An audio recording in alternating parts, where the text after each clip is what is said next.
بتهدف لرفع وعي تلاميذ المدارس الابتدائية من أجل صحة وتغذية أفضل عن طريق برنامج نسلة أبناء أصحاء.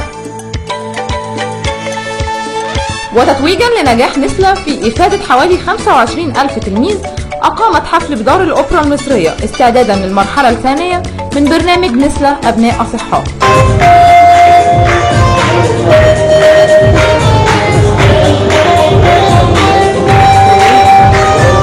Nestle as a company has been in Egypt for 70 years now.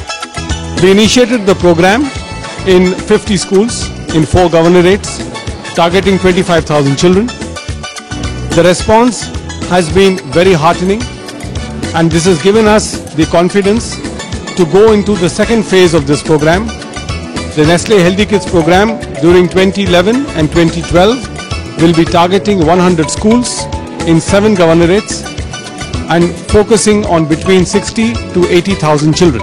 بتنزل دكاترة متخصصين في الأغذية عشان يشرح للطالب الابتدائي في سنة 4 و5 و6 إيه هو الهرم الغذائي والمعادن والدهون والكربوهيدرات.